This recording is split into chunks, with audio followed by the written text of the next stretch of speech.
Saludos a todos. En este video vamos a estar haciendo una introducción a las titulaciones. Específicamente vamos a hacer esa introducción utilizando reacciones de ácido y base. Para eso primero vamos a definir o vamos a dar una de las definiciones de ácidos. ¿Okay? Y vamos a utilizar esa definición a través del módulo. En este caso, los ácidos van a ser sustancias que al ionizarse en soluciones acuosas van a formar iones de hidrógeno. ¿Okay? Y van a aumentar la concentración de esos iones en la solución acuosa. Por eso se representa como H mayúscula plus, ¿verdad? En superescrito. Quiere decir que hay una carga positiva y está en una solución acuosa. ¿Y cómo es que llegamos a este símbolo, a esa representación? Pues eso se debe a que, dado que el átomo de hidrógeno consiste mayormente de un protón y un electrón, cuando eliminamos ese electrón o cuando quitamos ese electrón, lo que nos queda, ¿verdad?, sería el hidrógeno con una carga positiva, porque recuerden, los electrones tienen una carga negativa asociada. Si quitamos esa carga negativa, nos va a quedar el hidrógeno con una carga positiva. A eso se le llama un protón. Por eso comúnmente a los ácidos se le van a llamar donadores de protones.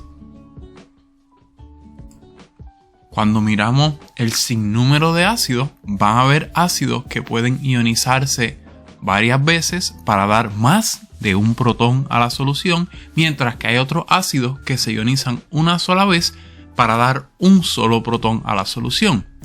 En el caso de que el ácido se ionice una sola vez, a ese le vamos a conocer como un ácido monoprótico. Produce un ion o un protón por molécula del ácido. Mientras que en un ácido diprótico, en el ácido diprótico puede producir dos iones de H3, H+, este H aquí hay que arreglarlo, ¿verdad? Que es en superescrito que se escribe. Pues en el caso del ácido diprótico podemos generar dos iones de H+ o dos protones por molécula del ácido. Así que la definición que estamos utilizando para estos ácidos y estas bases es la definición de Arrhenius, donde un ácido es una sustancia que al disolverse en agua aumenta la concentración de protones en la solución. Mientras que una base va a ser una sustancia que al disolverse en agua aumenta la concentración de hidroóxido en la solución. Aquí tenemos el ejemplo de HCl para el ácido y el ejemplo de NaOH para la base.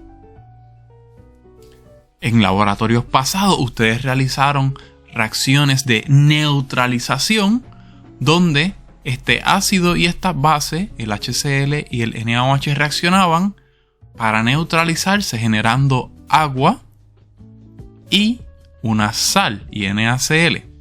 ¿Verdad? Eso es solamente para recordar el laboratorio pasado. Ahora, cuando aumentamos la concentración de esos iones, de esos protones, esos iones de hidrógeno con carga positiva en agua, el protón y el agua van a formarme lo que se conoce como el ion de hidronio. El ion de hidronio se representa como H3O con la carga positiva, porque tiene un protón adicional. Aquí tenemos, ¿verdad?, la representación de la molécula tradicional de agua, donde tenemos dos hidrógenos que son las semiesferas blancas y un oxígeno, ¿verdad?, que es representado por la esfera roja. Y ahora, cuando interacciona con el protón adicional, el protón que está extra en la solución, pues entonces me genera el ion de hidronio que tenemos acá. Por otro lado, hay otras definiciones, ¿verdad?, para lo que son los ácidos y las bases, otras maneras de ver un proceso. En este caso vamos a mirar la definición de Bronsted y Lowry. Y en esta definición, si nos fijamos, los ácidos son donadores de protones, ¿verdad? Moléculas que donan protones. Pero las bases van a ser aceptadores de protones. En este caso, ya no tenemos, ¿verdad?, que es una molécula, una base es una molécula que me genera hidróxido en la solución. No, en este caso, una base, en la definición de Bronsted-Lowry, una base va a ser un aceptador de protones. Es importante recalcar esta diferencia porque esto sí se le va a preguntar, ¿verdad?, durante las diferentes evaluaciones. Así que es importante saber qué es un ácido de Bronsted-Lowry, qué es una base de Bronsted-Lowry y qué es una base de Arrhenius o un ácido de Arrhenius. Que sepan diferenciarlo. Y en este caso, ¿verdad?, tenemos la representación de HCl interaccionando con agua. Y en este caso, si se fijan, el HCl dona un protón al agua y me genera el ion de hidronio. Así que el HCl es un ácido, actúa como un ácido de Bronsted-Lowry. Ahora, el agua está aceptando ese protón. Así que el agua está actuando como una base de Bronsted-Lowry. Acepta los protones. Ahora, vamos a estar mirando reacciones de neutralización, ¿verdad?, y la formación de las sales correspondientes. Algunos detalles importantes de los ácidos, ¿verdad?, solamente para que conozcan de ellos, es que los ácidos y las bases tienen propiedades distintas, ¿no? Y en algunas características, como el sabor, los ácidos tienden a ser agrios, mientras que las bases tienden a ser amargas. ¿Y qué sucede? Si mezclamos una solución de un ácido y una solución de una base, nos va a dar una reacción de neutralización que ya ustedes estudiaron previamente cuando aprendieron a balancear ecuaciones. ¿Y qué sucede? Ese producto no va a tener ninguna de las características, de las propiedades características de la solución ácida ni la base. Va a tener propiedades nuevas. Como mencionamos anteriormente, cuando mezclábamos HCl y NaOH, un ácido fuerte y una base fuerte, en este caso vamos a ver que el producto es agua y una sal. En este caso, NaCl es sal de mesa. Pero es importante saber, ¿verdad?, aquí usamos NaCl como uno de los ejemplos, pero sal puede ser cualquier compuesto iónico cuyo catión provenga de una base y cuyo anión provenga de un ácido, ¿verdad? Por ejemplo, el Na, el catión del sodio, proviene de la base NaOH, mientras que el Cl, el cloruro, proviene del ácido HCl. Así que en general podemos decir que una reacción de neutralización entre un ácido y una base me va a generar agua y una sal. Si miramos la ecuación iónica completa correspondiente para esta reacción, podemos ver entonces aquí cómo se observa la reacción iónica neta, culminando en la formación de agua. Este principio nosotros lo podemos utilizar, ¿verdad?, para estudiar el concepto de las titulaciones. Y muchas veces en química, cuando nosotros queremos conocer la concentración de un soluto en una solución, lo que se hace tradicionalmente se lleva a cabo una titulación.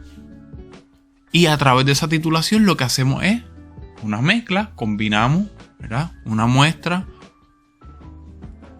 con concentración conocida y a esa le vamos a llamar solución estándar. Vamos a coger esa muestra, esa solución estándar, y la vamos a mezclar con lo que queremos determinar, ¿verdad?, con nuestro desconocido, para el cual queremos determinar su concentración. Estas titulaciones se pueden efectuar utilizando reacciones ácido-base o reacciones de precipitación o de oxidación y reducción. Es importante recalcar que a través de una titulación se alcanza un punto, ¿verdad?, donde las cantidades van a ser equivalentes, las cantidades van a ser estequiométricamente equivalentes. Y ese punto se le va a conocer como punto de equivalencia de la titulación.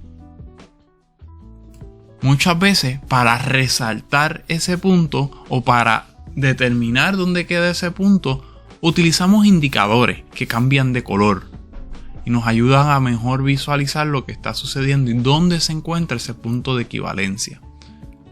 Pero esto es un poquito tricky, ¿verdad? Porque hay que escoger el indicador correcto que cambie en el punto que nosotros queremos. O sea que podemos titular un ácido y una base y entonces utilizar un indicador que cambie de color cuando se alcance ese punto de neutralización o cuando se alcance el punto de equivalencia de la titulación. ¿Qué va a hacer el indicador? El indicador va a tener un color cuando tengamos un pH particular o cuando estemos en un estado de acidez o un estado más básico, y va a cambiar de color cuando pasemos de ese estado al otro. Es bien común utilizar la fenolftaleína.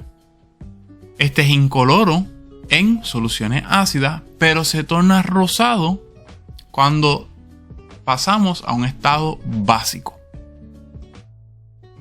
En ese caso, el cambio de color marca el punto final de la titulación, que por regular coincide con mucha exactitud en el punto de equivalencia. Pero hay que seleccionar bien nuestro indicador. Como la fenolftaleína, igual que la fenolftaleína, hay muchos otros indicadores que cambian de color a diferentes niveles de acidez. Este ejercicio lo podemos hacer completamente de forma teórica, antes de ir al laboratorio a realizar el experimento. Así que podemos hacer cálculos previos. Y aquí tenemos un ejemplo. Nos dicen que supongamos que tenemos una solución de HCl o una concentración desconocida. No sabemos cuál es la concentración de ese ácido. Pero tenemos una solución de una base de NaOH que sí conocemos la concentración. Así que podemos llevar a cabo una titulación para determinar, utilizando el NaOH y su concentración conocida, para determinar la concentración del HCl. ¿Y qué hacemos? Cogemos una muestra del HCl. En este caso, en este ejemplo, vamos a utilizar 20 mililitros. Y poco a poco se le van a ir añadiendo pequeñas cantidades de NaOH de la base, hasta que la reacción se neutralice. Como vamos añadiendo poco a poco del NaOH, conocemos cuánto NaOH se está añadiendo, cuánto se añadió, hasta que se alcanza el punto de la neutralización. Luego podemos utilizar ese volumen que se utilizó para obtener la concentración del ácido, de la solución del ácido que no sabíamos la concentración. Para eso podemos llevar a cabo los siguientes cálculos. Este es un buen ejemplito, es bastante estándar, así que pueden repetir esto con cualquier solución de NaOH y de HCl que le presenten en el laboratorio. Ya ustedes están familiarizados con el concepto de molaridad, de la representación de la concentración en molaridad, que son moles versus volumen. Moles de una sustancia sobre volumen. ¿Ok? Así que nuestras unidades al final del día van a ser moles sobre litros. ¿Ok? Y en este caso, en este ejemplito que estábamos viendo, tenemos la molaridad del NaOH y vamos a utilizar esa molaridad de NaOH para calcular la molaridad o la concentración del HCl o del ácido que no conocíamos su concentración. Así que tenemos aquí la formulita, tenemos la molaridad primero vamos a buscar los moles de NaOH que estaban presentes en esa reacción de neutralización. Así que tenemos del ejercicio anterior, tenemos el volumen de NaOH y tenemos la concentración de NaOH. Así que vamos a calcular los moles de NaOH. Despejando, utilizando la ecuación de molaridad, y despejamos para moles. Eso significa que vamos a multiplicar por volumen en ambos lados. Aquí se cancela, cuando multiplicamos por volumen en este lado se cancela y acá prevalece. Así que tenemos que los moles de NaOH van a ser iguales a la molaridad multiplicada por el volumen utilizado de NaOH. ¿Qué es lo que tenemos aquí? Dale el lapicito. ¿Qué es lo que tenemos aquí? Tenemos que los moles de NaOH van a ser igual a la molaridad multiplicada por el volumen. Importante, fíjense que el volumen está en litros. El resultado es el siguiente. Estos van a ser los moles de NaOH presente al momento de hacer la titulación. Ahora, durante la reacción, vimos que los moles de NaOH reaccionaron con los de HCl. La reacción ocurre en un orden de 1 a 1. O sea que por cada mol de NaOH vamos a tener un mol de HCl. Así que podemos hacer la siguiente comparación. Podemos decir que los moles calculados aquí arriba de NaOH, los tenemos aquí, ¿verdad?, van a ser igual a los moles que obtuvimos de HCl. Importante que estamos haciendo esta comparación a través de la relación molar presente, ya que un mol de NaOH es equivalente, y arriba ponemos un mol de HCl. Así me van a cancelar en la ecuación moles con moles de NaOH. Moles de la misma cosa cancelan, moles con moles, y me va a quedar la respuesta en moles de HCl, que es lo que tenemos aquí, moles de HCl. Ya tenemos los moles de HCl, pero lo que queremos es la concentración de HCl. Así que, como queremos calcular la concentración de HCl, tenemos que utilizar el volumen de HCl de la muestra original. ¿Y qué hacemos? Cogemos los moles calculados del HCl y lo dividimos entre el volumen de la muestra. El volumen de la muestra HCl eran 20 mililitros o 0.02 litros. Llevamos a cabo la división y esta es la respuesta. Así podemos ver cómo de una solución conocida, de concentración conocida, podemos calcular la concentración de una solución de un ácido que no conocíamos, ¿verdad?, cuál era. La parte experimental se vería de esta manera, de lo que calculamos en teoría. Tenemos nuestro envase, nuestro matraz Erlenmeyer, que contiene nuestra solución de ácido. Se le añade unas gotitas de nuestro indicador y luego se conecta el aparato a una bureta, que es el instrumento que tenemos aquí. Más abajo lo podemos ver más a detalle. Y con esa bureta, la ventaja es que podemos ir descargando o echando NaOH, la base, poco a poco, hasta que veamos un cambio de color. La representación para la bureta, ¿verdad?, lo que tenían arriba, es la siguiente. Déjenme ver si puedo cerrar aquí. Tenemos nuestra bureta. La lectura de la bureta es un poquito no tradicional, ¿verdad?, ya que el volumen se mide de arriba hacia abajo, donde arriba representa, se encuentra el 0, en la parte máxima se encuentra el 0, y en la parte inferior se encuentra el número mayor, que puede ser 25, puede ser 50, depende. Y se mide por diferencia. cuánto volumen se descargó, cuánto volumen se echó a el envase o al próximo contenedor. En el laboratorio vamos a estar haciendo esto en Pure Labs. Pero entonces, ¿cómo obtenemos la concentración de la base que usamos para la titulación o para la reacción de neutralización?